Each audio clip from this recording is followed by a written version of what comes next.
My mother filed a police report accusing me of kidnapping my own son. The police raided my house at 6 in the morning, all because I banned her from seeing him after. The sound of violent pounding on the front door at 6 o'clock on a cold Tuesday morning in August brutally tore me from a restless sleep, filled with fragmented nightmares about family confrontations that I had been desperately trying to avoid during the past 3 weeks, and when I opened my eyes disoriented by the abrupt transition between dreamlike unconsciousness and waking reality.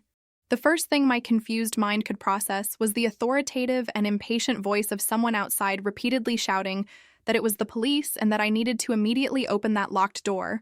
or they would have legal authorization to break down the entrance using necessary force according to regular procedures for executing urgent court orders related to crimes against minors. My heart instantly raced in an irregular and terrifying rhythm that made my chest physically hurt, while my still drowsy mind frantically tried to comprehend why on earth police officers would be pounding on my door at 6 in the morning on an ordinary Tuesday, demanding forced entry and mainly mentioning something absolutely incomprehensible about crimes against minors, when the only child living in that house was my 7-year-old son Lucas, who was sleeping peacefully in his room, completely oblivious to the chaos that was exploding in the entrance hallway, where I remained paralyzed for precious seconds, trying to decide whether I should wake my husband Felipe sleeping soundly beside me, or whether I should simply run to the door and open it to immediately discover what that impossible police emergency was that had invaded my peaceful morning, instantly transforming it into a criminal thriller scenario, where I had apparently become a suspect in crimes against my own son, whom I loved more than anything in this entire world. When I finally managed to move through the initial paralysis caused by shock and growing terror, I stumbled down the dark hallway, tripping over toys scattered across the floor that Lucas always left strategically positioned as unintentional traps for distracted parents. And when I finally reached the front door with hands shaking so violently that I needed 3 attempts to turn the golden lock that kept the entrance securely closed during the nights, I slowly opened the heavy solid wood door, revealing 2 uniformed police officers with severely professional facial expressions that indicated this morning visit was not simply a bureaucratic misunderstanding that could be quickly resolved through calm and rational explanations. Detective Christina, a black woman of 40, 3 years with curly hair pulled firmly into an impeccable bun that conferred additional authority to her already naturally imposing presence, held in her gloved hands an official document that I immediately recognized as a court order by its characteristic format, and the government stamps visible even at the distance of a few feet that separated us. At the threshold of that door that demarcated the boundary between my private family life and the external world of legal authorities who were now invading my home without prior warning, transforming my ordinary Tuesday into a bureaucratic nightmare of proportions I still couldn't fully comprehend. Mrs. Marina Silva Ferreira, I am Detective Cristina Alves from the police station specializing in crimes against children and adolescents, and I am here executing a search and seizure warrant related to a formal complaint of child abduction, filed yesterday afternoon by your mother, Elian Rodriguez Silva, alleging that you are illegally keeping your grandson, Lucas Ferreira Silva, prevented from contact with the maternal grandmother who possesses legal rights of family coexistence constitutionally guaranteed, she announced with a firm and professional voice that admitted no questions or protests, while her dark eyes examined me analytically, looking for signs of guilt or nervousness that could confirm the serious accusations that my own mother had apparently made against me before police authorities. Detective Christina's words echoed in my ears with a surreal nightmare quality that made this entire impossible situation seem like absurd fiction, instead of concrete reality literally happening on my doorstep, while the sun was timidly beginning to illuminate the gray sky of that cold morning. That would become permanently marked in my memory as the day I discovered how far my mother Elian was willing to go to punish me for having finally established necessary boundaries that protected my son from the emotional toxicity that she had systematically spread through our family during decades of psychological manipulation, disguised as concerned maternal love. Detective Christina, there is some terrible misunderstanding happening here because my son Lucas was not kidnapped by me, considering that I am his biological and legal mother with full custody, not contested judicially. And mainly because the decision to limit contact between him and my mother Elian was made exactly 3 weeks ago, after an extremely disturbing incident, where she deliberately tried to demoralize and humiliate me in front of him, using offensive language and false accusations that caused substantial emotional confusion in a 7-year-old child who shouldn't be exposed to adult conflicts of this destructive nature.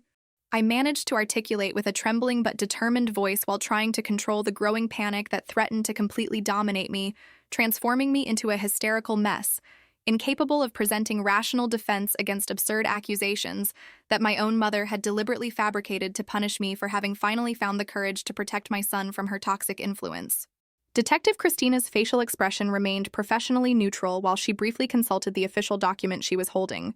But I noticed a momentary flash of something that could be interpreted as growing skepticism about the legitimacy of the accusations she was legally obligated to investigate, regardless of her personal opinions about the relative credibility of the parties involved in that apparently complex family conflict.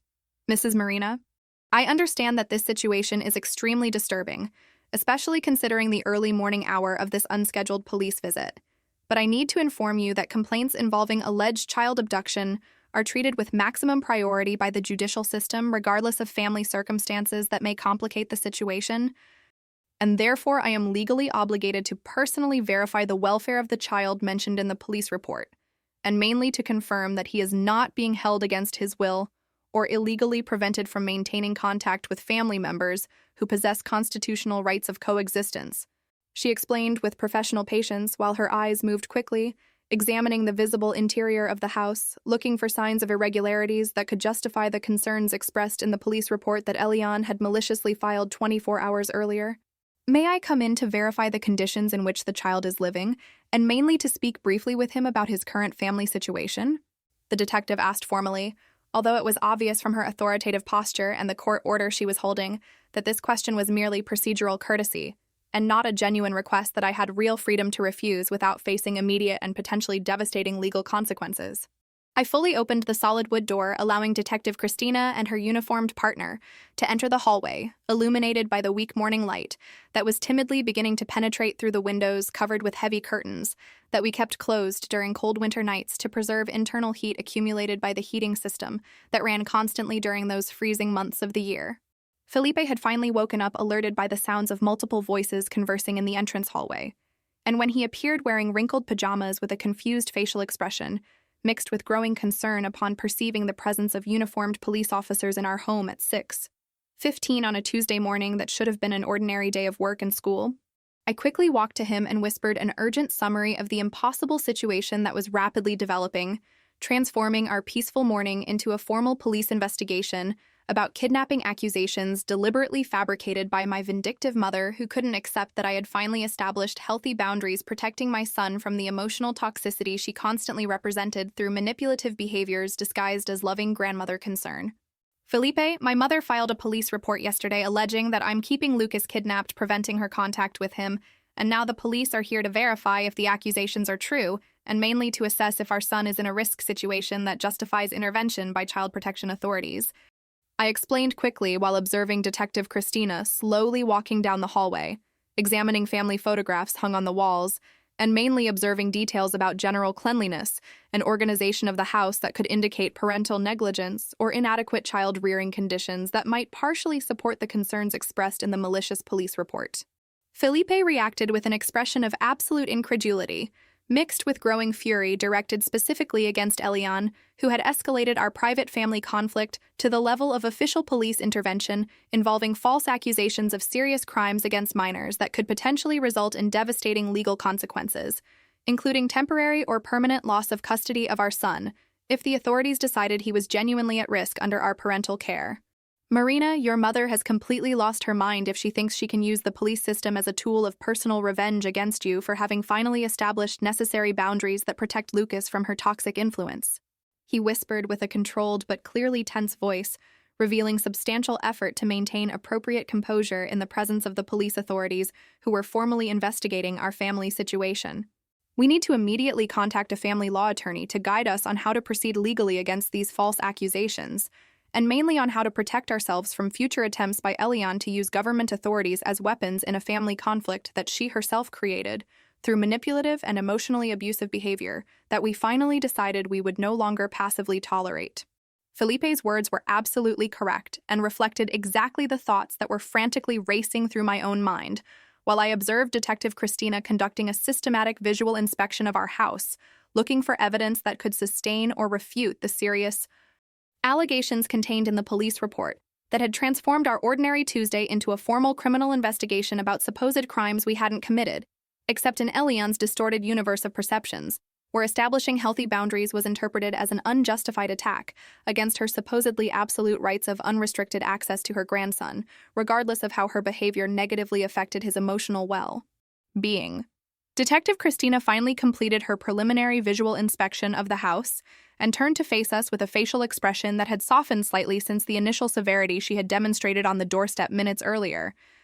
suggesting that her direct observations about the real conditions of our residence substantially contradicted the alarming concerns that Eliane had expressed in the police report about Lucas living in an inadequate or dangerous environment that justified immediate protective intervention by child protection authorities. Mrs. Marina and Mr. Felipe, based on preliminary visual inspection, I can confirm that this residence is clean, organized, and appropriately furnished for adequate child rearing, with no obvious signs of parental negligence or environmental conditions that represent immediate risks to the physical well-being of the minor mentioned in the police report. She observed with a professional tone that maintained official neutrality, but clearly suggested growing skepticism about the legitimacy of the accusations that Eliane had deliberately made. However, I still need to speak directly with the child Lucas to personally assess his emotional state, and mainly to confirm that he is not being coerced or manipulated in ways that are not immediately apparent through simple environmental observation. The detective's request was absolutely reasonable considering the seriousness of the accusations she was formally investigating, but the idea of allowing strangers to interrogate my 7-year-old son about complex family dynamics that he barely fully understood filled me with protective anxiety, mixed with renewed fury against Eliane for having put Lucas in that impossible position where he would be forced to discuss adult conflicts with police authorities in a context that would inevitably be confusing and potentially traumatic for a child who should be waking up peacefully to prepare for another ordinary day of school, instead of being interrogated by investigators about supposed parental crimes. Detective Christina, obviously I agree that you need to verify my son's welfare according to your legal obligations, but I would like to respectfully request that any conversation with Lucas be conducted in the presence of both myself and my husband Felipe, to ensure that he feels safe and comfortable discussing sensitive family issues with strange people in a context that would naturally be intimidating for a 7-year-old child who has never had prior contact with police authorities. I propose trying to balance necessary cooperation with official investigations while simultaneously protecting my son from a potentially traumatic experience that could cause lasting emotional damage, regardless of the final outcome of this malicious investigation initiated by Eliane. The detective considered my request briefly before nodding in agreement that it would be appropriate to conduct the interview in the parents' presence, as long as there were no signs that Lucas was being obviously coerced or intimidated to present a specific version of events that contradicted his genuine perceptions about the family situation. Agreed. Let's wake Lucas and talk all together in the living room where he can feel comfortable and safe discussing issues about his relationship with his grandmother, and mainly about whether he feels he is being unjustly prevented from seeing Eliane, or if there were legitimate reasons for the parents to limit contact between him and the maternal grandmother. She agreed professionally while directing me with a firm gesture to lead the way to the room where Lucas was still sleeping peacefully, completely oblivious to the drama that was rapidly developing in the rest of the house. I walked slowly down the hallway toward Lucas's room, with feet that seemed to weigh tons due to growing anxiety about how to explain to my 7-year-old son why police officers had appeared at our house at 6 a.m, wanting to ask questions about his grandmother, and mainly about why I had decided 3 weeks ago that he could no longer visit Eliane alone after the devastating incident where she had deliberately tried to demoralize and humiliate me in front of him using offensive language and false accusations that transformed a peaceful family visit afternoon into a destructive emotional confrontation that left Lucas confused and visibly disturbed for subsequent days. When I carefully opened his bedroom door, trying to minimize the noise from the hinge that squeaked slightly, needing lubrication that I had been postponing for weeks due to lack of time for minor home maintenance, I found Lucas sleeping deeply rolled up in his blanket with children's characters that he had adored since he turned 5 years old. His curly brown hair scattered chaotically over the soft pillow, forming a disorderly pattern that always made me smile at the pure innocence that image represented of a child sleeping peacefully without worries about complex adult conflicts that were progressively invading our family life. Lucas, my love, you need to wake up now because we have unexpected visitors who need to speak briefly with you about some important issues, I whispered softly while gently stroking his hair, trying to wake him gradually instead of scaring him with an abrupt awakening that would be unnecessarily traumatic, considering he would already be forced to deal with a confusing situation involving police authorities asking questions about family dynamics that he probably didn't fully understand, even after 3 weeks since the disturbing incident with Eliane.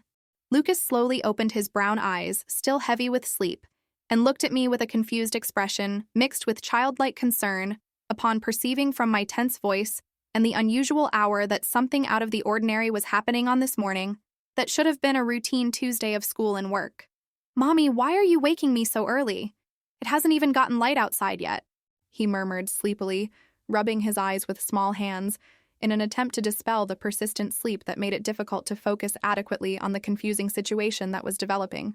"My love, some police officers came here this morning because Grandma Eliane made a complaint saying that you can't visit her anymore, and they need to talk with you to understand how you feel about not seeing Grandma for a few weeks," I explained with a voice calmer and more controlled than I really felt internally, while trying to simplify that legally complex situation into terms that a 7-year-old child could minimally understand without becoming excessively scared or confused.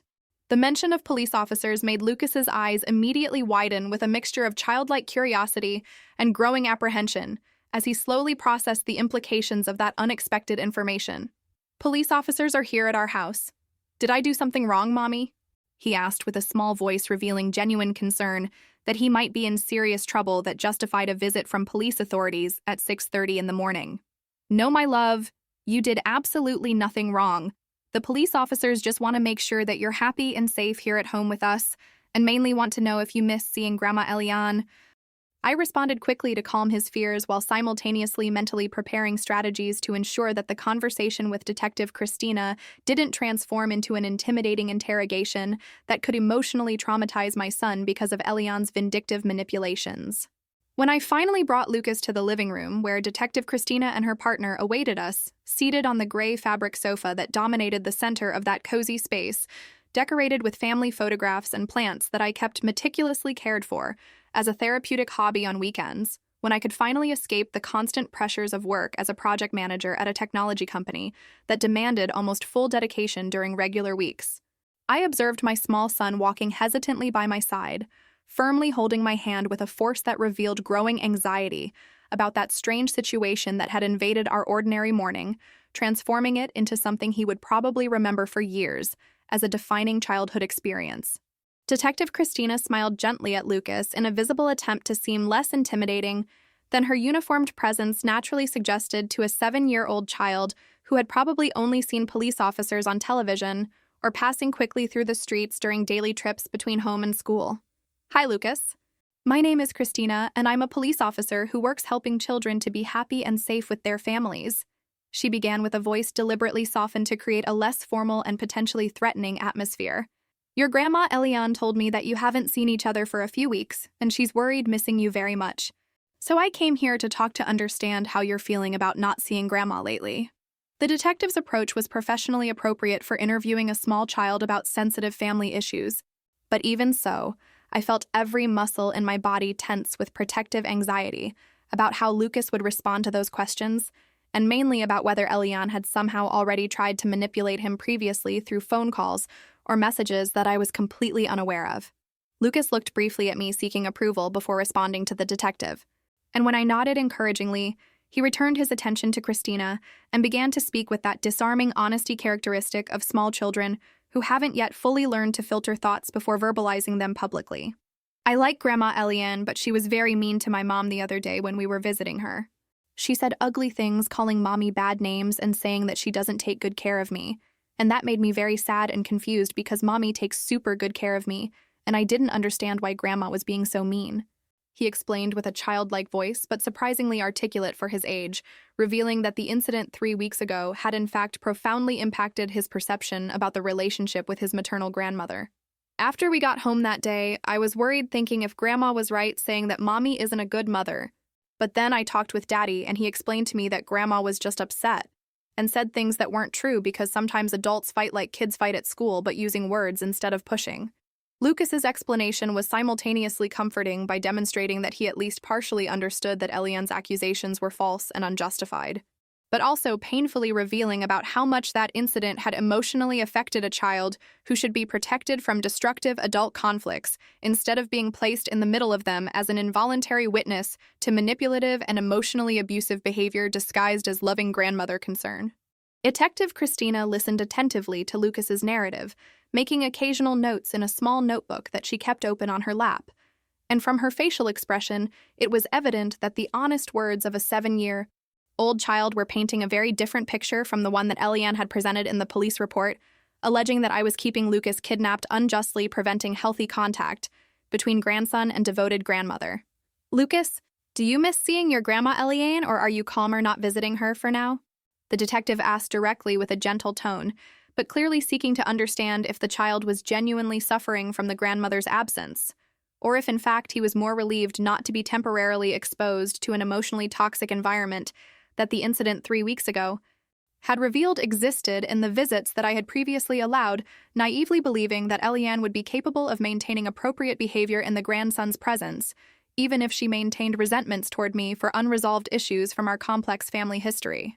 Lucas considered the question carefully for a few seconds, demonstrating surprising maturity for his age, before responding with an honesty that simultaneously broke my heart and completely validated the difficult decision I had made to limit contact between him and Eliane until she demonstrated capacity to maintain respectful and emotionally healthy behavior during family interactions. I miss Grandma a little bit because she always makes yummy cookies and lets me watch cartoons that Mommy doesn't let me watch because she says they're too violent. But I'm also calmer not going to her house now because I'm afraid she'll start saying bad things about Mommy again, and I don't know what to do when that happens because I want to defend Mommy, but I also don't want to make Grandma upset with me. He admitted with touching vulnerability that revealed exactly the type of impossible emotional conflict that children should never be forced to navigate because of inappropriate behavior by adults who should be protecting them instead of using them as weapons in destructive interpersonal conflicts. Lucas's honest response seemed to have significant impact on the assessment that Detective Christina was forming about the real situation behind the dramatic accusations that Eliane had made in the police report. And when she finally closed her notebook after asking a few more follow-up questions about Lucas's daily routine, his relationship with his parents, and mainly about whether he felt safe and happy living in our house, her facial expression had completely changed from the initial investigative severity to something closer to understanding empathy mixed with professional irritation about having been sent at 6 a.m. to investigate a case that clearly didn't involve real kidnapping or parental abuse, but rather a complex family conflict where a manipulative grandmother was trying to use the police system as a revenge tool against a daughter who had established healthy boundaries protecting a child from exposure to emotionally harmful behavior. Mr. Felipe and Mrs. Marina, based on the conversation with Lucas and mainly on direct observations about the conditions of this residence and the relationship between you and your son, I see no evidence that supports the serious allegations contained in the police report filed by Eliane Silva, alleging child abduction or unjustified impediment of family coexistence. The detective declared formally, with a tone that indicated official conclusion of her preliminary investigation. Your decision as parents to temporarily limit contact between Lucas and the maternal grandmother after an incident where she demonstrated inappropriate behavior in the child's presence appears to be a legitimate exercise of parental authority intended to protect the minor's emotional well-being and does not constitute the crime of kidnapping or any other legal violation that would justify police or judicial intervention in your parental decisions. Detective Christina's official words brought immense relief mixed with profound validation about my decision to finally establish necessary boundaries against Eliane, even knowing that she would react dramatically trying to use all available tools, including government authorities, to punish me for daring to question her behavior or limit unrestricted access to the grandson, whom she apparently saw as an extension of herself, instead of a separate individual with his own emotional needs that needed to be protected from toxic influences, regardless of blood ties. When the police officers finally left our house approximately 45 minutes after they had arrived, pounding aggressively on the door, transforming my peaceful morning into a formal criminal investigation, I sat exhausted on the living room sofa, feeling as if I had just survived a devastating emotional battle that had left psychological scars that would take substantial time to heal adequately through therapy, and mainly through establishment of even firmer boundaries against Eliane, who had clearly demonstrated through that malicious police report that she was willing to use any method, including falsely involving police authorities, to punish me for having finally found the courage to protect my son from the emotional toxicity she represented.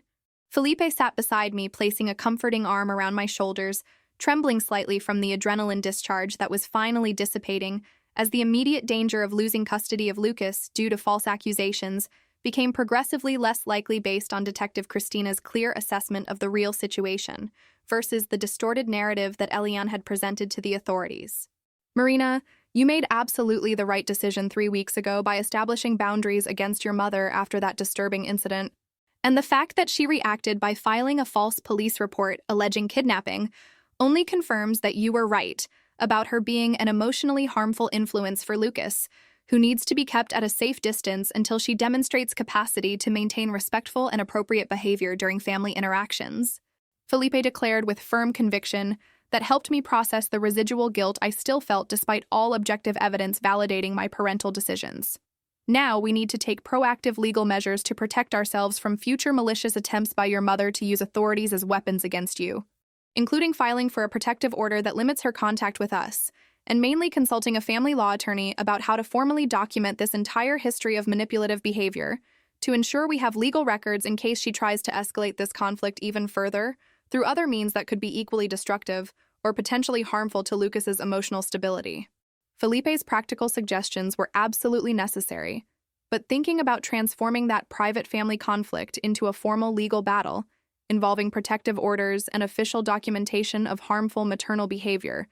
filled me with deep sadness about how our relationship had deteriorated so completely since the days when I still maintained naive hopes that Elian might eventually recognize destructive patterns in her behavior and make genuine efforts to change instead of simply escalating manipulations to progressively more harmful levels whenever I tried to establish healthy boundaries. The painful reality that I needed to finally completely accept was that my mother would probably never fundamentally change her manipulative behavior patterns that had been reinforced during decades of getting what she wanted through destructive emotional tactics that exploited guilt,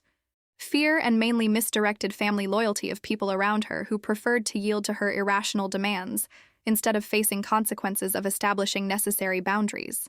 That impossible Tuesday morning when police officers knocked on my door at 6 o'clock, responding to Elian's malicious police report, marked a definitive turning point where I finally understood that protecting Lucas from Elian's toxic influence would require not only firm emotional boundaries, but also formal legal measures that would establish concrete barriers against future attempts by her to use any available method, including the judicial system, to punish me for having finally found the courage to prioritize my son's emotional well-being above maintaining appearances of family harmony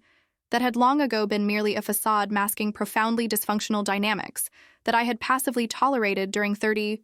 years of my life out of fear of confrontation and mainly out of misdirected family loyalty that made me feel obligated to accept unacceptable behavior simply because it came from someone with whom I shared blood ties. After the police officers finally left our house, taking with them the suffocating atmosphere of false accusations and criminal investigations that had transformed our Tuesday morning into an improvised court, where my maternal capacity was being judged by uniformed strangers based on a malicious complaint fabricated by my own mother, I could finally breathe with some minimally adequate depth for the first time since those violent knocks on the door had brutally torn me from the restless sleep filled with premonitory nightmares about family confrontations that I had been trying to avoid through tactics of careful distancing, and mainly through naive hope that Elian would eventually recognize that her manipulative behaviors were causing irreparable damage to the emotional well-being of the grandson she claimed to love unconditionally, but who she actually treated as a strategic piece in an elaborate psychological game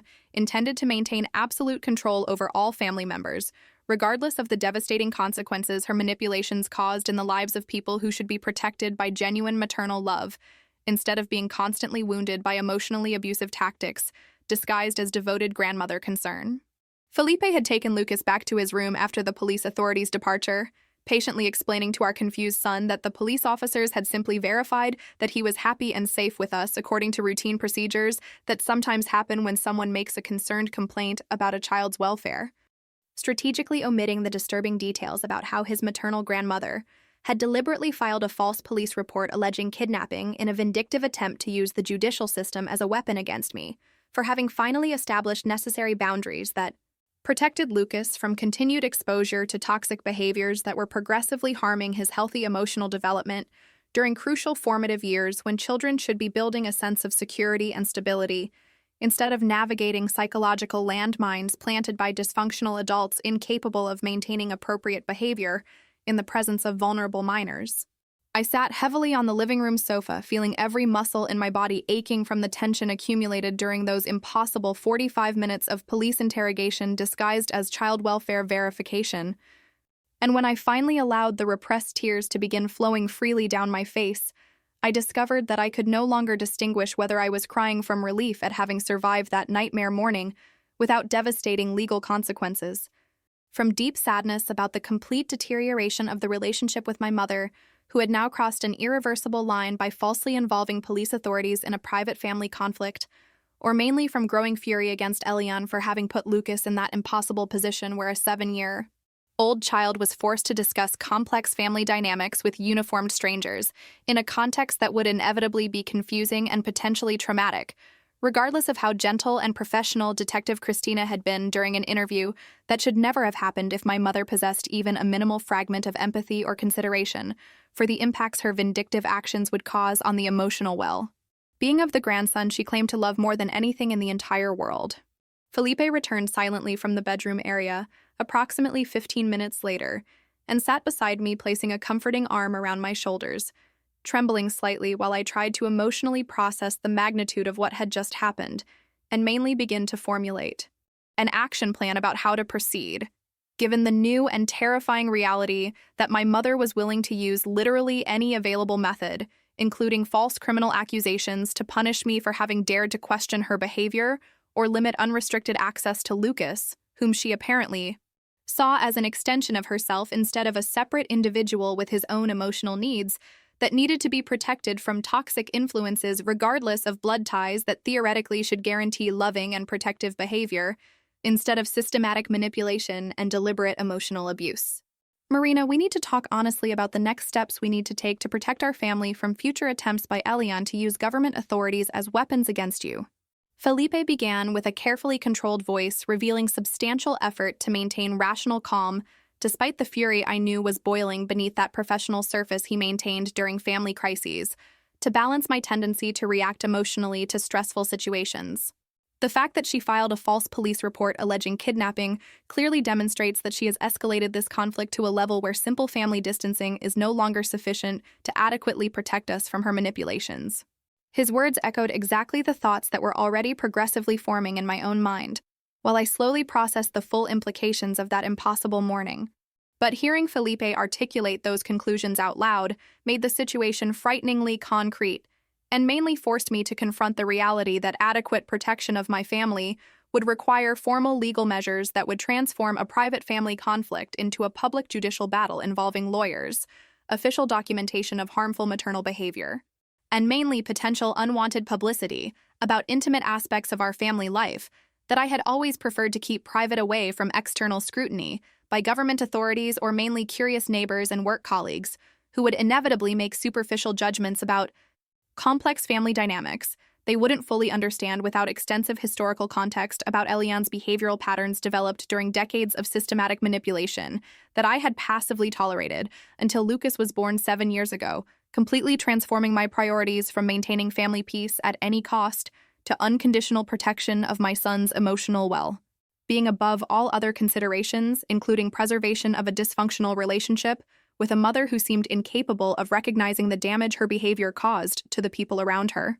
Felipe, I know you're absolutely correct about the need to take proactive legal measures, but the idea of transforming my own mother into a defendant in a formal judicial process fills me with devastating sadness about how we arrived at this impossible point where she is so desperate to maintain control over me and over Lucas that she resorted to filing a false criminal complaint that could have resulted in catastrophic legal consequences, including temporary or permanent loss of custody of our son, if Detective Christina hadn't been a competent professional, capable of quickly distinguishing between a real situation of child abuse and a complex family conflict involving a manipulative grandmother trying to use the police system as a tool of personal revenge. I responded with a voice choked with conflicting emotions that rapidly alternated between sadness, fury, fear, and mainly emotional exhaustion resulting from accumulated years trying to navigate an impossible relationship with Eliane, while simultaneously protecting Lucas from exposure to her most destructive behaviors through careful management tactics that had apparently completely failed, as evidenced by her dramatic escalation to involvement of police authorities, based on accusations deliberately fabricated to legally harm me. Felipe gently squeezed my shoulder, demonstrating empathetic understanding of the emotional turbulence that was tearing me apart internally, but maintaining the necessary firmness about the urgency of acting decisively, before Eliane had the opportunity to execute any additional attempts to use government systems against me in ways potentially even more harmful than the false police report that fortunately had been quickly identified as unfounded by Detective Christina's competent investigation that probably saved my life from legal destruction that would have resulted if the authorities had taken those absurd accusations more seriously than they deserved, based on objective evidence observed directly during the morning police visit. Marina, I completely understand that prosecuting your own mother is an emotionally devastating decision you never imagined needing to make during your life. But we need to be absolutely honest about the reality that Eliane has clearly demonstrated through this malicious police report, that she has no ethical or moral limits that would prevent her from causing substantial damage to you and potentially to Lucas through increasingly elaborate manipulations if we don't establish concrete legal barriers that limit her capacity to continue using any available method to harm us. Felipe argued with implacable logic that I intellectually recognized as absolutely correct, even though my heart was emotionally rebelling against the necessity of taking such drastic measures against my own biological mother, who theoretically should be supporting me as a daughter instead of actively trying to destroy my life through false criminal accusations that could have resulted in catastrophic consequences for our entire family. We need to immediately schedule a consultation with Dr. Paula. That family law attorney specialized in complex cases involving intergenerational conflicts, and mainly in situations where grandparents are using manipulative or inappropriate legal tactics to obtain access to grandchildren against the will of parents who are legitimately exercising parental authority to protect the emotional well-being of children under their care. The specific mention of a specialized attorney made that situation frighteningly real, and mainly forced me to confront the inevitability of transforming a private family conflict into a formal legal battle that would involve extensive documentation of Eliane's harmful behaviors, potential testimonies from witnesses who had observed her manipulative patterns over years, and mainly the possibility of establishing judicial protective measures that would formally limit her contact with us through legal orders issued by judges, instead of simply through informal boundaries established verbally, that Eliane had demonstrated being completely willing to ignore or circumvent through increasingly destructive methods, including involvement of police authorities based on maliciously fabricated complaints. I spent the rest of that Tuesday trying to maintain some appearance of normalcy for Lucas, who had been sent to school with substantial delay after the morning drama involving the unexpected police visit. But I found myself constantly distracted by obsessive thoughts about how to proceed legally against Eliane, and mainly by growing concerns about what other vindictive tactics she might be planning to execute if she discovered that her police report had been considered unfounded by the authorities who investigated the situation and concluded there was no evidence of kidnapping or unjustified impediment of family coexistence, but rather legitimate exercise of parental authority intended to protect the emotional well-being of a minor exposed to inappropriate behavior by an adult family member who should be maintaining appropriate conduct in the presence of a vulnerable child. Felipe managed to schedule an emergency consultation with Dr. Paula for that same afternoon at 4 o'clock through a professional contact he maintained at the law office where she worked as a partner specialized in family law, with particular emphasis on complicated cases involving custody disputes, grandparent visitation rights, and mainly situations where family members were inappropriately using the judicial system to resolve interpersonal conflicts that should be treated through family mediation or therapy instead of costly and emotionally destructive litigation that frequently caused irreparable damage.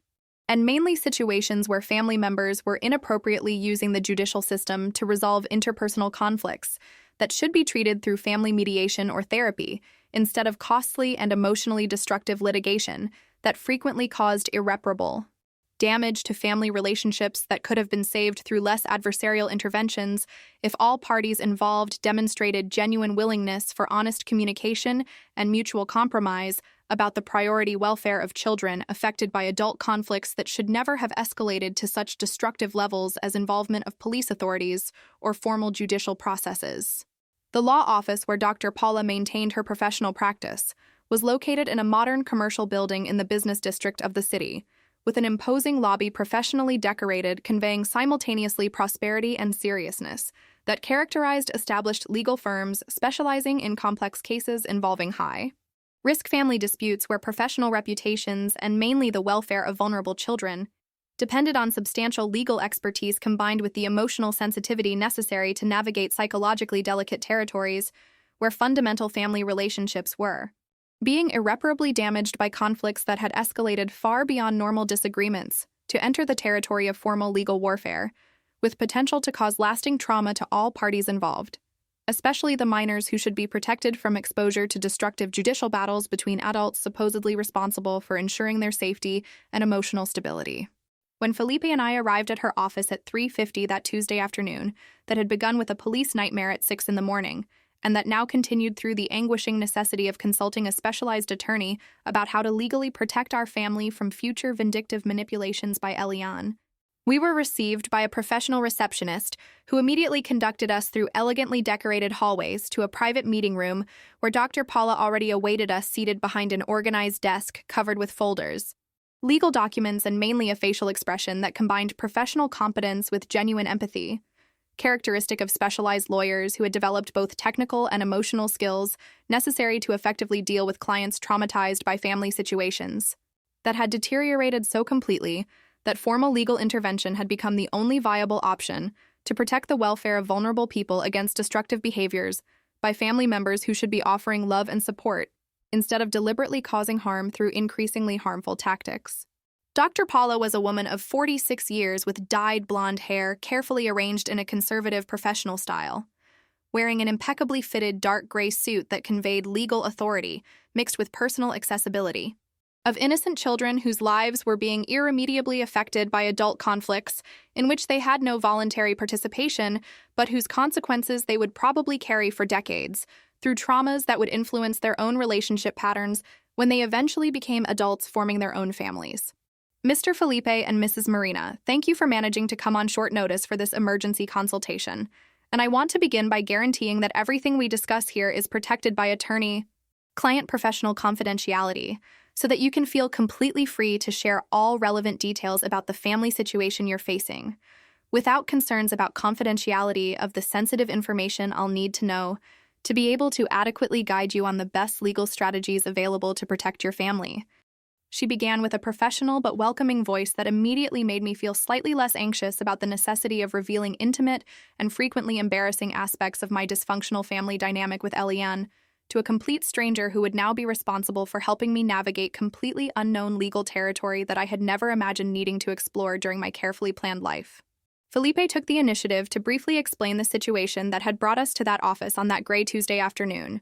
chronologically relating from the incident 3 weeks ago when Eliane had deliberately tried to demoralize me in front of Lucas using offensive language and false accusations about my maternal capacity, progressing through my subsequent decision to limit contact between her and our son until she demonstrated capacity to maintain appropriate behavior during family interactions,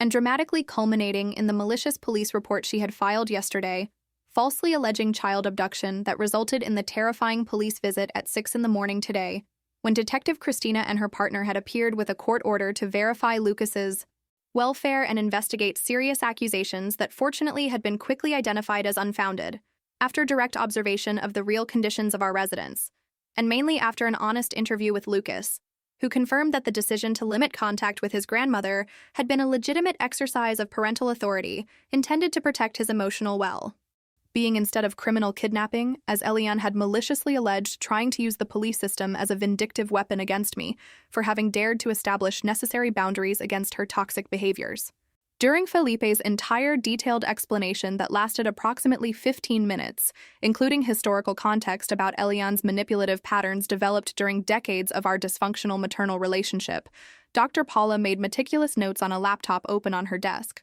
while occasionally interrupting to ask specific technical questions about chronology of events,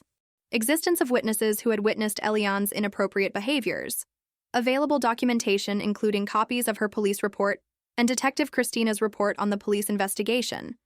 and mainly about the complete history of interactions between Eliane and Lucas during previous years, to establish a behavioral pattern that could support legal arguments about the necessity of limiting her contact with her grandson based on legitimate concerns about the child's emotional well-being instead of simply arbitrary whim of parents trying to use Lucas as a weapon in an interpersonal conflict with his grandmother. Marina and Felipe, based on everything you've just told me, and mainly considering the extreme seriousness of Eliane having filed a false police report alleging kidnapping in a deliberate attempt to use police authorities as a vindictive tool against you,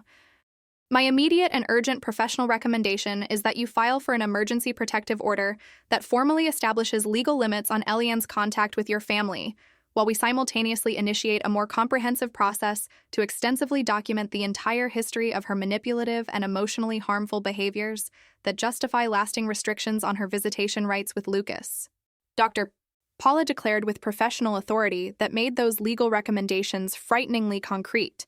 and mainly forced me to confront the reality that adequate protection of my family would require transforming a private family conflict into a formal judicial battle that would inevitably become part of a public record, potentially accessible to anyone interested in investigating our family's legal history. An emergency protective order is a legal instrument specifically designed for situations where there is imminent risk of emotional or physical harm to minors caused by inappropriate behavior by adults. And the fact that Eliane has already demonstrated willingness to use false criminal accusations against you clearly establishes that there is substantial risk of her escalating her vindictive tactics even further in potentially even more harmful ways, if we don't establish immediate legal barriers that limit her capacity to continue harassing your family through increasingly destructive methods. Dr. Paula's words echoed exactly the concerns that had been tormenting my mind throughout that impossible day since the police officers left our house in the morning. But hearing a specialized attorney articulate those fears in formal legal terminology made the situation terrifyingly real, in ways I was still struggling to emotionally process, while trying to simultaneously maintain some appearance of rational composure necessary to make informed decisions about next legal steps that would determine our family's future, and mainly adequate protection of Lucas against continued exposure to toxic behaviors by a grandmother who seemed incapable of recognizing the damage her manipulations caused to the emotional well-being of the grandson she claimed to love unconditionally. Dr. Paula, how long does it typically take to obtain an emergency protective order? And mainly, what are the realistic chances of a judge granting a legal order limiting Eliane's contact with us, considering that she is Lucas's biological grandmother, and that the Brazilian judicial system tends to strongly value maintaining family ties between grandparents and grandchildren, even in situations where parents have legitimate concerns about potentially harmful influences from these intergenerational relationships? And I asked, trying to understand the practical realities of the legal process we were about to initiate, and mainly assessing probabilities of success before committing substantial financial and emotional resources to a judicial battle that could extend for months or even years, depending on how vigorously Eliane decided to contest any attempt by us to legally limit her access to Lucas. Dr. Paula considered my question carefully before responding with professional frankness that I appreciated, even though her words contained worrying implications about the complexities and uncertainties inherent in the judicial system, dealing with family disputes involving conflicting rights of parents versus grandparent rights over access to children whose emotional well-being was potentially being compromised by dysfunctional interpersonal dynamics between adults supposedly responsible for protecting the priority interests of vulnerable minors. Marina, emergency protective orders can be obtained relatively quickly when there is clear evidence of imminent risk to a minor's welfare. Typically within 1 to 2 weeks from submission of initial petition until preliminary hearing, where a judge will evaluate presented evidence and decide if circumstances justify imposition of temporary restrictions, while a more comprehensive process is being conducted through additional investigations and potentially psychological evaluations of all parties involved, including Lucas, to objectively establish how interactions with his grandmother are affecting his emotional development, she explained methodically. As for the chances of success, frankly, your situation is substantially strengthened by the fact that Eliane has already escalated the conflict to the level of falsely involving police authorities through a malicious police report that was officially investigated and determined to be unfounded by Detective Christina,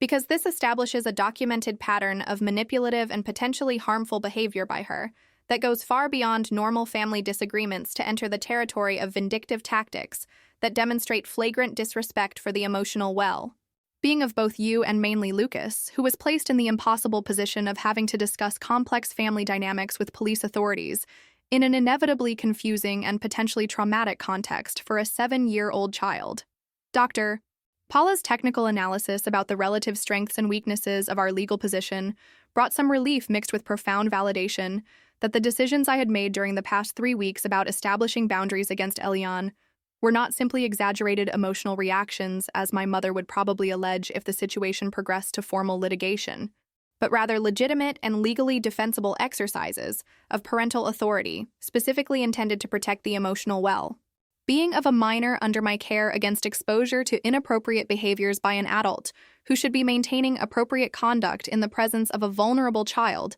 instead of using her grandson as a strategic piece in elaborate psychological games intended to maintain control over an adult daughter who had finally found the courage to question dysfunctional patterns established during decades of a maternal relationship characterized by systematic manipulation, disguised as loving concern. Dr. Paula, besides the emergency protective order you recommended as an immediate first step, what other legal actions should we be considering to establish more lasting and comprehensive protections against future attempts by Elian to use any available method, including potentially other malicious judicial processes, or perhaps even defamation campaigns through social networks or communications with our employers, trying to damage our professional reputations as an extension of her vindictive tactics against me for having dared to establish necessary boundaries? I asked, revealing concerns that had been progressively growing as I processed the full implications of how far Elian had already demonstrated being willing to go through filing a false police report and mainly speculating about what other destructive tactics she might employ if she discovered that her initial attempt to use the police against me had completely failed, resulting only in official validation of my parental decisions by Detective Christina, who had competently investigated the situation. Felipe placed a comforting hand on my leg, demonstrating silent support while Dr. Paula briefly consulted notes on her laptop before responding with additional recommendations that would substantially expand the scope and complexity of legal actions we would need to initiate to establish adequate protections against the complete arsenal of potentially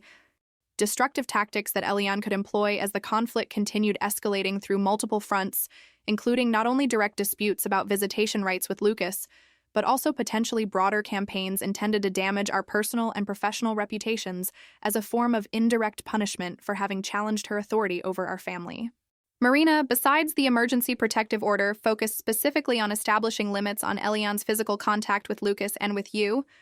I strongly recommend that we also simultaneously file for a more comprehensive restraining order that specifically prohibits Elian from making any defamatory communications about you to third parties, including employers, neighbors, other family members, or through social media platforms. And that establishes clear legal penalties, including potentially substantial fines or even criminal consequences, if she violates these restrictions through continued harassment or defamation campaigns intended to damage your personal or professional reputations. She recommended with a tone that indicated substantial experience dealing with similar cases where family conflicts had expanded far beyond direct disputes about custody or visitation to include broader information wars waged through multiple communication channels. Additionally, it would be prudent to immediately begin systematic and comprehensive documentation of all future contacts that Elian attempts to initiate with you, including phone calls, text messages, emails, or any other form of communication, because this documentation will become crucial evidence if we eventually need to demonstrate to a judge a persistent pattern of harassment or manipulative behavior by her that justifies imposition or extension of legal restrictions on her capacity to continue trying to interfere in your family life through increasingly harmful tactics. Dr. Paula's practical recommendations about systematic documentation, and mainly about expansion of legal protections beyond simply limiting physical contact between Elian and Lucas, revealed a completely new dimension of the complexities involved in adequately protecting our family against a person determined to cause harm through any available method, regardless of ethical considerations, or mainly of the impacts her vindictive actions would have on the emotional well. Being of the grandson she claimed to love, but who she was effectively using as a weapon in a psychological war against me, for having finally established necessary boundaries that any competent therapist would immediately recognize as healthy and appropriate exercises of adult autonomy and parental authority. Dr. Paula, approximately how much time and mainly how much financial investment should we anticipate will be necessary to see this legal process through to a satisfactory conclusion where we have adequate protections established, and mainly where we can finally live our lives without constant anxiety about the next destructive tactic that Eliane will decide to employ against us? Felipe asked, addressing practical concerns about the financial sustainability of a prolonged legal battle, considering that we both worked in reasonably well paid professional jobs, but certainly didn't possess unlimited resources to spend on attorney fees that could easily escalate to tens of thousands during months or years of litigation, if Eliane decided to vigorously contest every aspect of our judicial petitions through elaborate arguments presented by her own attorneys she would inevitably hire as soon as she was officially notified about the legal actions we were initiating against her. Dr. Paula sighed subtly before responding with professional honesty that I appreciated, even though her words confirmed fears I had been trying to suppress about the financial costs and mainly emotional costs of transforming a private family conflict into a formal judicial battle.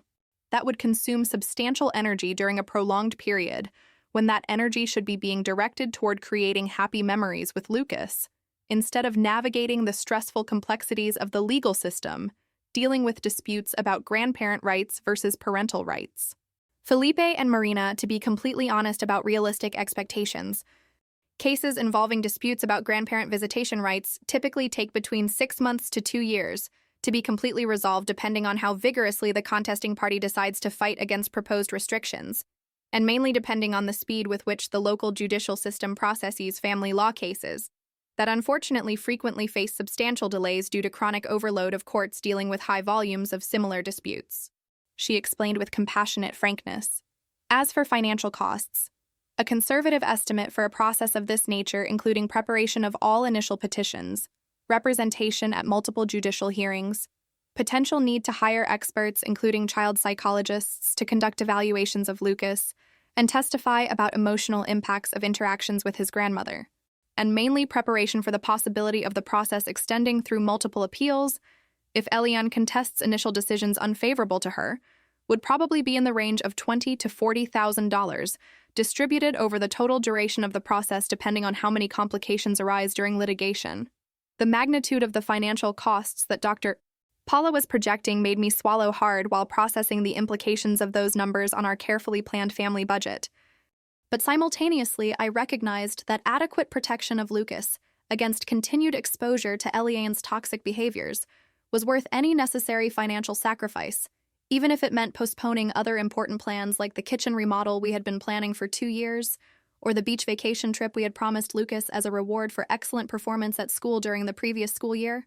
Eliane's attorney, Dr. Marcos Vieira, rose slowly, adjusting his silk tie, while mentally organizing arguments he knew were fundamentally weak, considering the overwhelming weight of documented evidence that Dr. Paula had systematically presented during 40 minutes of methodically structured exposition that had left little room for convincing contestations about the legitimacy of the concerns expressed by us about Lucas's emotional well-being when exposed to Eliane's inappropriate behaviors during family interactions. Your Honor, my client Mrs. Eliane Rodriguez Silva is a devoted grandmother who deeply loves her grandson Lucas, and who is immensely suffering from the cruel separation arbitrarily imposed by her daughter Marina, without any legitimate justification beyond personal resentments related to old conflicts between mother and daughter, that unfortunately are being inappropriately projected onto a completely separate relationship between grandmother and grandson that has always been characterized by unconditional love and exemplary care. He began with rhetoric that immediately irritated me by how it completely distorted reality, presenting Eliane as an innocent victim, instead of recognizing her responsibility for behaviors that had created the necessity of establishing protective boundaries. As for the police report that was filed by Mrs. Eliane, this was simply an expression of genuine concern by a grandmother who was desperate from not being able to contact her beloved grandson for weeks, and who mistakenly interpreted the situation as potential illegal impediment of family coexistence constitutionally guaranteed. There being no malicious intention to harm her daughter, but only a legitimate desire to reestablish contact with a child she helped raise during 7 years of regular coexistence, characterized by happy moments and precious memories that are being unnecessarily destroyed by a unilateral decision by parents who should be facilitating healthy intergenerational relationships, instead of creating artificial barriers based on exaggerated interpretations of an isolated incident that was simply a normal family disagreement that doesn't justify the extreme measures proposed by the opposing party. The characterization that Eliane's attorney was making of the false police report as simply an expression of genuine concern instead of a deliberate vindictive tactic to legally harm me was so flagrantly dishonest that I needed to control the impulse to interrupt his presentation. To correct the factual distortions he was systematically introducing into his narrative intended to manipulate the judge's perceptions about events that had been objectively documented by multiple independent authorities, including Detective Christina, who had personally investigated the situation and conclusively determined that Eliane's accusations were unfounded. Dr. Paula placed a comforting hand on my arm, signaling that I should remain calm and let the judicial system follow its course, because Judge Mendonça was an experienced professional perfectly capable of distinguishing between substantial arguments based on objective evidence versus manipulative rhetoric intended to obscure inconvenient facts through emotional appeals about the importance of family relationships that completely ignored the central question about whether those relationships were actually serving the priority interests of a vulnerable minor or whether they were in fact causing documented damage to his emotional well. Being as confirmed by professional psychological evaluation conducted by a qualified specialist with no personal agenda beyond objectively determining the truth about the situation. Eliane's attorney continued for another 15 minutes, presenting arguments that essentially repeated the same factual distortions wrapped in emotive language about the sacredness of family ties between grandparents and grandchildren. But significantly, he couldn't present any concrete evidence contesting the substantial documentation we had compiled about Eliane's inappropriate behaviors, or mainly satisfactorily explaining why she had chosen to involve police authorities through false accusations instead of simply trying to resolve the conflict through direct communication with me or through supervised family mediation, as any reasonable person would have done if genuine motivation was really to reestablish a healthy relationship with her grandson, instead of punishing her daughter for having established necessary boundaries. When Eliane's attorney finally completed his presentation and returned to sit beside his client, whose facial expressions alternated between poorly contained fury and elaborate performances of hurt intended to impress the judge about the depth of her suffering supposedly caused by my cruelty, Judge Mendonça remained silent for a few moments, consulting notes he had made during presentations by both sides, before finally pronouncing himself with a decision that would immediately determine whether our family would receive necessary legal protections against future manipulations by Eliane, or whether we would be forced to continue navigating the situation without official support from the judicial system that theoretically existed specifically to protect the welfare of vulnerable minors against inappropriate behaviors by adults, including close family members when necessary. Carefully analyzing all evidence presented by both parties in this preliminary hearing, including particularly official documentation of the police investigation conducted by Detective Cristina Alves, who conclusively determined that kidnapping accusations filed by Mrs. Eliane Rodriguez Silva were unfounded, as well as comprehensive psychological evaluation conducted by Dr. Fernanda Santos demonstrating that the minor Lucas Ferreira Silva is experiencing substantial anxiety related specifically to concerns about continued exposure to adult conflicts during interactions with his maternal grandmother. This court determines that there are legitimate and well-founded reasons to temporarily establish limits on contact between Mrs. Eliane and her grandson, while more extensive investigations are conducted, and mainly while Mrs. Eliane does not demonstrate through concrete actions that she is capable of maintaining appropriate and respectful behavior during family interactions that prioritize the child's emotional well, being above any personal agendas related to conflicts with her daughter, Marina Silva Ferreira. Judge Mendonça declared with authority that made those words immediately legally binding, regardless of objections that Eliane or her attorney might present. Therefore, this court grants the request for emergency protective order as requested by the petitioning party, establishing that Mrs. Eliane Rodriguez Silva is temporarily prohibited from making direct or indirect contact with the minor Lucas Ferreira Silva, or with his parents, Marina Silva Ferreira and Felipe Ferreira, without prior authorization from this court, including specifically prohibition from appearing at their residence, at the parent's workplace, at the child's school, or attempting communication through phone calls, text messages, emails, or social networks. The judge continued specifying details of the protective order being imposed. Additionally, Mrs. Eliane is expressly prohibited from making any defamatory or harmful communications about the petitioning party to third parties, including other family members, employers, neighbors, or through public platforms. Under penalty of a daily fine of $500 for each proven violation of these restrictions, as well as potential opening of criminal proceedings for contempt of court order, if violations are sufficiently serious or persistent to justify more severe consequences beyond financial penalties. The judge's words brought immense relief mixed with profound validation that the judicial system had officially recognized that the concerns I had expressed about Eliane's behaviors were not simply emotional exaggerations by a daughter trying to use Lucas as a weapon in a personal conflict with her mother,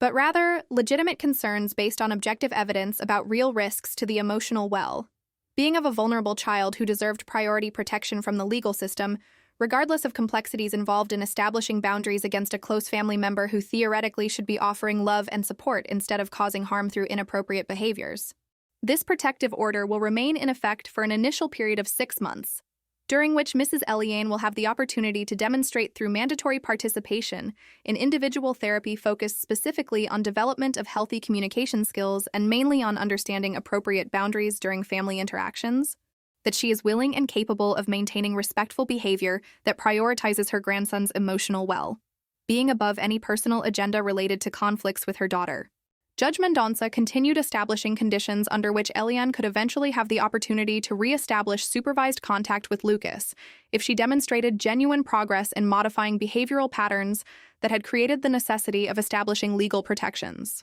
After completing at minimum 4 months of individual therapy with a qualified professional who must provide monthly reports to this court about her progress, Mrs. Eliane may request evaluation for possible resumption of supervised contact with her grandson through visits monitored by a family therapist, specialized in gradual reunification situations, after periods of separation necessary for protection of minors.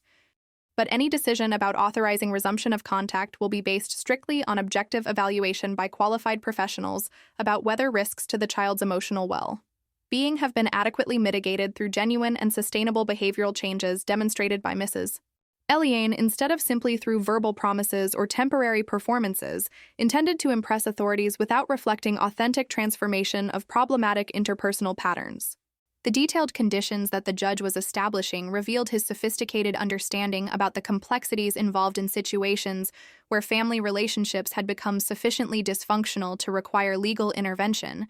but where there still potentially existed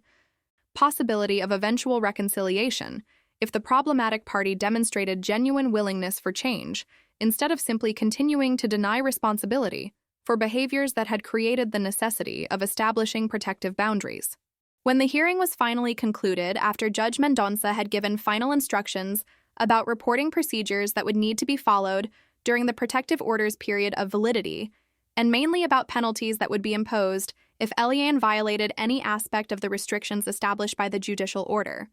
I felt as if an enormous weight I had been carrying on my shoulders during weeks of constant anxiety about Lucas's emotional safety had finally been partially relieved through official validation by the legal system recognizing that my concerns were legitimate and justified formal protections against Eliane's inappropriate behaviors. Felipe hugged me firmly as we left the courtroom, and Dr.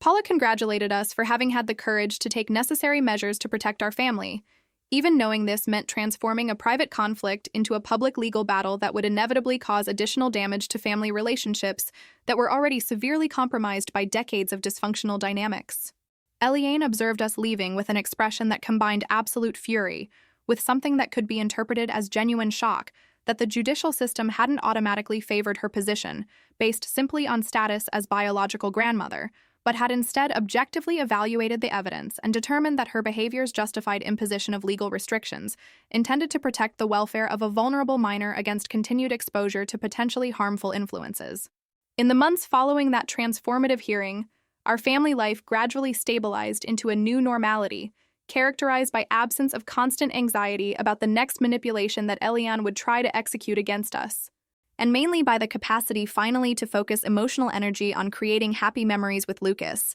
instead of constantly having to navigate the stressful complexities of managing a dysfunctional relationship with my mother that consumed psychological resources that should have been being directed toward more positive and constructive aspects of family life.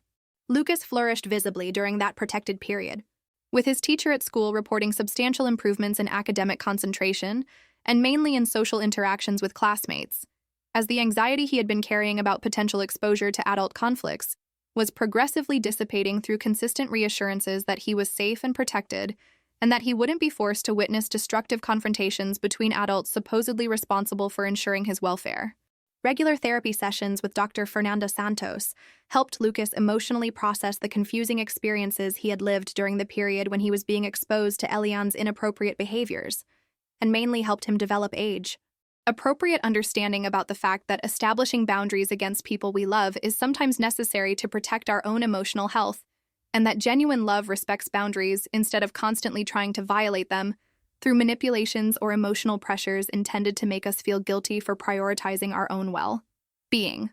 Eliane made exactly 2 attempts to violate the protective order during the first 3 months after the hearing, the first time appearing unexpectedly at Lucas's school trying to convince the secretary to allow her to pick up her grandson, falsely claiming that I had authorized it. But school staff, who had been previously informed about the protective judicial order, appropriately refused to allow her access and immediately notified both me and the authorities about the attempted violation, and the second time sending a long letter through the mail addressed directly to Lucas, filled with manipulative narratives about how she was suffering terribly from the cruel separation imposed by me,